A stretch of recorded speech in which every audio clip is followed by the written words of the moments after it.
Thank you, Dr. Vickers, for joining us during this period.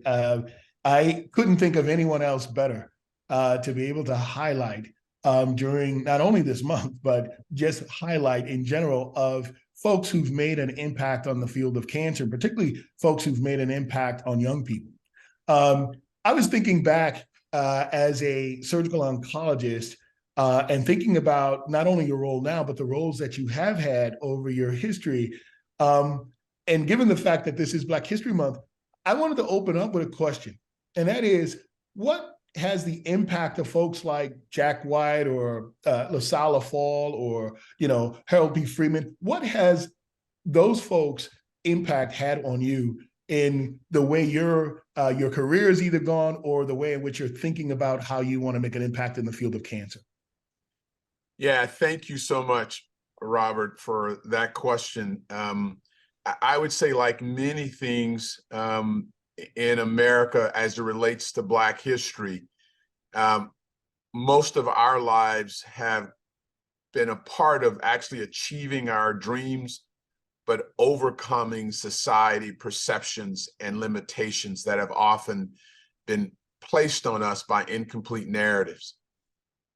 Because of that, the value of actually seeing someone who's gone before you and touching someone who's done what you wanted to do is unbelievably powerful in both energizing and giving you the possibility of hope that you can do something similar. Jack White being the first Black surgeon to train at Memorial gives all of us a chance to understand that what is possible once the door is open. And LaSalle Fall, who also had that experience to train here, even further highlighted the excellence of both achievement and character that could overcome perceptions and bias. And LaSalle, in so many ways, gave me a chance to touch a man who remarkably dignified in the capacity that he had as a leader, that won respect of the world of surgeons as the world of cancer leaders for both his grace, his intellect, and his challenge to the world, as in the case of Jack White, to understand the disparities in cancer outcomes and care for people of color. So they highlight excellence comes in all shades. They highlight resilience and grit of a level of achievement that often required them to sacrifice much. And they also remind me that if what they did was possible in their time, there is much that I can do in mine. Oh, that's fantastic. It also reminds me that in addition to those giants, that you may even had personal giants within your own family. I was actually wondering if you wouldn't mind talking about your maternal grandmother and the impact and the influence that she's had on you in Alabama. Yeah, I didn't understand it until over time, but a woman who I got to know as a young kid, largely because she was a school teacher, different than other moms in rural Alabama. She was getting up dressed in her best outfit to go to school to teach. And I followed her at the age of 5 because I needed something to do. And as I grew my own educational pathway in college, I would drive 100 miles back to see my grandmother because of the relationship I had with her. And the same thing for my grandfather. I didn't think about it much then, but they had such an impact on me. I'd come home to college. They lived about 100 miles away. I'd get in the car and I would drive by myself just to go spend time with them and with her in particularly, because what I saw in her was a woman who overcame all odds, who in the 7th grade was told she needed no more education, but had a passion to be a college graduate, who had to then go her own journey to a little place called Snow Hill Academy. And as I shared with our organization, that looked nothing like Andover or Choate. It was a rural Black school where it was the only place where you could get a high school degree for Blacks in the South in that part of her state. But then taking that to commit her life to teaching raising a family, and then going 10 summers to get her college degree, and telling me that even with that, her aspirations, had circumstances been different, she says, I would have gotten my PhD. But I had daughters and a husband, and there was a limit on what I could do. But my aspirations go further than that. And so she had a tremendous impact on me to believe education was the great equalizer, that it was the thing that, independent of her color, it defined her ability to speak cogently and boldly to anybody, no matter who they were, because of what she had learned and the dignity of which she carried herself in her role. Oh, thank you for that. It leads me to thinking about our young people today, and how they make choices, and how do you figure things out. And the question has always been, for me, there were so many pathways for you to go down in medicine. You could have been an oncologist, you could have been a radiation. Why surgery? And why your focus on particularly in pancreatic and these things like that? Yeah, a lot of that, for an individual, I had the fortune to have a uncle who was a physician, and that was very rare. He was the first physician to graduate from his little small college of Stillman in Alabama. So I was very blessed to have someone I could touch and gain the passion, but also realize that because of DNA, I had the intellect to do what seemed to be impossible to me, that I could be a doctor because I knew him and he could tell me, you're smart enough to do this. That was a bit out of my reach from my mindset. I knew I could be a teacher because I'd seen that. But I didn't know that I really could be a doctor because of the journey of getting there. He helped me understand that I was all possible. The surgery thing was one of those things that I actually tried to avoid. At the time that I did my rotations, one of my goals, Robert, was to leave that rotation with those faculty members asking me, had you thought about being a pediatrician? Had you thought about being a psychiatrist? So I wanted to be agnostic when I started a rotation and delve in to the degree that I could eventually see myself doing that rotation. Surgery was one that was very hard for me to do in some ways and very easy in others. It was easy because it was always outcomes driven, and there was always a goal of getting someone out or getting in the OR and fixing something. That was easy. What was hard was that I didn't see the relationships that I wanted to build with patients often in surgery because it was episodic. And not until I had finished my surgery rotation, I had an older Black man who had peripheral vascular disease, had gotten a fairly complex bypass procedure to save his foot, but he had a necrotic large toe, big toe. And my job as the intern or sub-I on the service was at 4:30, I would go by, wake him up, allow him to get a chance to get a cigarette in his mouth because I was going to debride his foot. No lidocaine, no numbing. It was dead tissue I was taking off. And he would, wince in pain as I cleaned it up and got dead tissue removed, so that when my attending would come by at 5:30, I would have had that done. And I did that for probably 4 or 5 weeks until he got discharged. And I was off the service doing medicine. And I got this call from one of the surgery attendings and said, you need to come to surgery clinic. And I'm not on surgery anymore. And the nurse came in on the phone and said, there's a patient here who won't leave until he sees you. So I go down to that surgery clinic, and there's this old man sitting there and says, I wanted to see my doctor. And that was me. He wouldn't go until I came to see him because his foot was healed, and the pain I put him through, he knew I didn't intend, but he knew I did it for his good. And after I did that, that gave me the sense that I could do surgery and still build the relationships with my patients that I wanted to have. and have a career and a passion of an area that fit me as a person. Wow. You talk about inspiration. That's so following up on that, it's clear that you've always wanted to have connections with people in our communities. Yeah. And equity has always been also a part of what we do. All the way back from Minnesota, I remember this, and doing things for the Center for Healthy African American Men through partnership Yeah. and impact. Could you talk a little bit more about also, the importance of that? Because I'm going to get to really the main question that this is going to lead to, which is the equity issue, and also knowing that science is evolving. How can we actually get our communities to have more access to our clinical trials and all the rest of these other things? So I'll start with, what was your passion driving around the equity issue? Because not everyone actually has that passion. So what drove you? Yeah, I think what drove me was, again, the legacy of the challenge that this country has still been dealing with since 1865, when there was an abolition of 3 million Black slaves. We're still struggling of how to integrate them in our society.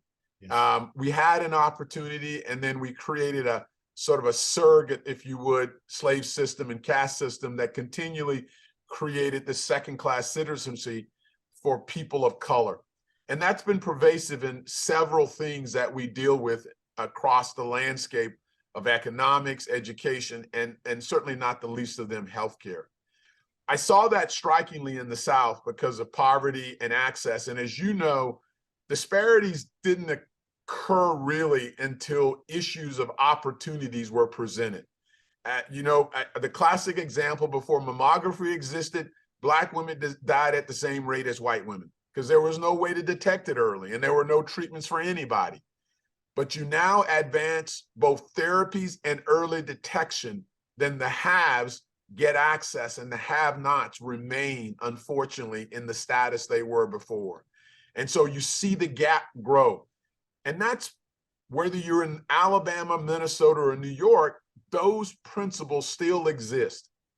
The secondary principle that I think we often don't speak enough about is what would we look like if we did have equity?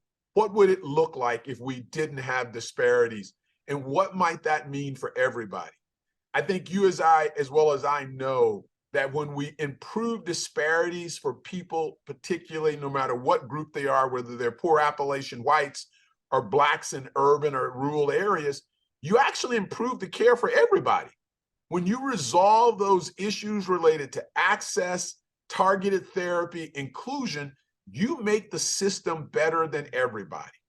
Because we frame this as a zero-sum game, if somebody wins and somebody loses, we often struggle to take this on at the core of who we are. Because the reality is, if we actually can achieve it, we make it better for everybody, and it improves the care for our country, not just for one segment. Oh, that's fantastic. That's fantastic. So quick question. From where you began in your career as a medical student to where we are now, what's the opportunity or what's the progress that's been made during that period of time? I think the progress has been made in large part in multiple areas. I had a chance to be a part of the lens of the NIH's formation of the National Institute of Minority and Health Disparities. One of my close friends and mentors was John Ruffin. Oh my God. And I, in the early days, was with John when he left North Carolina to go to Bethesda to form an office that Lou Sullivan thought was important, and saw him fight the battles of having the science of health disparities become fully integrated and distinct as a problem to be solved and questions to be answered, to a field that people have now had a chance to both impact our country and build careers.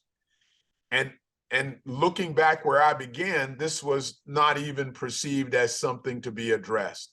We knew it was a problem, but we didn't have any mechanism to actually frame it as a true discipline where there could be both discovery and implementation. And that has evolved now, where we understand both broadly many young people coming up want to see this scientific track to be a part of who they are. Secondly, that we understand that it's a pervasive problem throughout our healthcare world that needs to be addressed by all of us, and arguably the most challenging burden of academic medicine or even community medicine that exists. Thirdly, we still have the barrier, Robert, in that the areas that we want to address under the rubric of healthcare disparities, the etiologies often extend beyond the reach of academic medical centers. Yes. Right?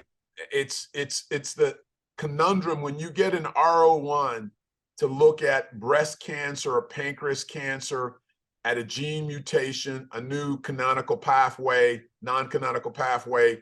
Everything in that grant and in the sphere of what you're doing can answer your questions and often give you solutions. But when you get a health disparities grant, 70–80% of the things that you need to resolve are not within the scope of what you control. Yes. And so you're often in a process of making progress by cobbling together various partnerships to actually address the fundamental problems that end up showing up as a healthcare problem of disparity, but they exist by so many, they're driven by so many other social determinants. Yes. And so that's still the holy grail is that how do you get all of those mechanisms to the table to actually address those determinants that end up showing up as a healthcare problem over time because of the multiple social determinants that lend itself to affect how we live. Absolutely. Absolutely. You know what? Thank you for bringing that in, and thank you for framing it that way, because I think most people don't always sort of see the complexity but also the possibility and the opportunities within our addressing health disparities as not some sort of side science, but as a science. You know, I've been saying that when you really think about health disparities research, it really is person-based, community-based, real precision medicine. That's right. At its core. So with the few minutes that I have left, I want to talk about your new position. I mean, you've done, amazing things when you were at Michigan. Minnesota. You did amazing things when you were at UAB. What this opportunity? What excites you, and what are the opportunities that you sort of see of not only moving Memorial Sloan, but really having an impact in our field? Yeah, I think it's a unique opportunity. It was a hard decision. I've had two really difficult emotional decisions when I left home. And arguably, I should say three. When I first left to go to Baltimore to Hopkins, and I stayed there 16 years, Baltimore had become home. And I accepted a job for about a week to stay as a faculty member and then decided to leave. And that was an emotional and really challenging experience for at least the first 2 years, going back to Alabama. And that part of Alabama was only something I'd visited. I hadn't lived in Birmingham, and so it was new and had no ties to UAB at all. And I was fortunate. I was blessed to have a great experience, to hopefully have an impact in the organization, and went to Minnesota, had a really good run of running a surgery department and creating hopefully value for that institution during my time. And deciding that probably I'd head back sort of south, but didn't know where that would end up. And it happened to be back at UAB, which arguably most, including myself, thought maybe that's probably where my career would end in the roles that I had taken on. Didn't see this coming and didn't necessarily expect it, or it wasn't on the radar necessarily. I certainly still had very fond affiliations with Hopkins, but Memorial was an unexpected opportunity where there seemed to be a match of both my academic background as a cancer surgeon, having led, both complex cancer research programs, pancreatic cancer spores, as well as cancer disparities, but also had functioned as a senior leader. who had run major organizations and complex healthcare systems that in part Memorial could benefit from that leadership. So the match seemed to be one that was appropriate and fortunately worked itself out. And as I arrived, I think it was timely. The leaders prior to me, Paul Marks, Harold Varmus, and Craig Thompson, phenomenal scientists, built an incredible institution that has impeccable, if you would, cancer biology research and great clinical care. I think one of the blessings and curses of New York, one of the blessings is that you're in a really a resource-rich environment, tremendous resources that have been generously given by our benefactors to Memorial to really create a treasure trove of both discovery, translation, and clinical trials and clinical care.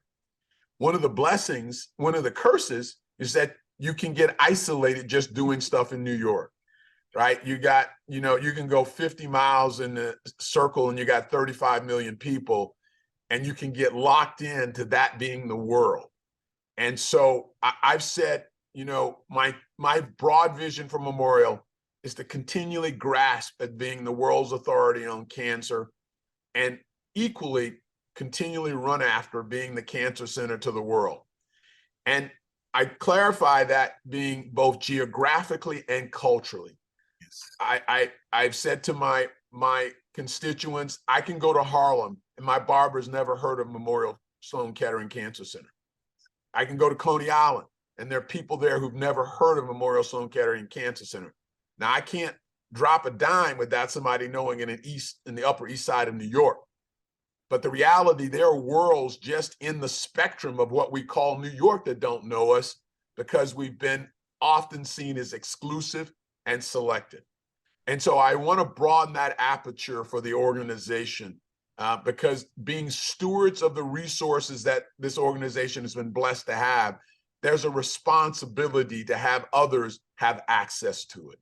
And so I think that's the grand opportunity through partnerships, collaborations. Can't do it all on our own. We need those partners to help us do it.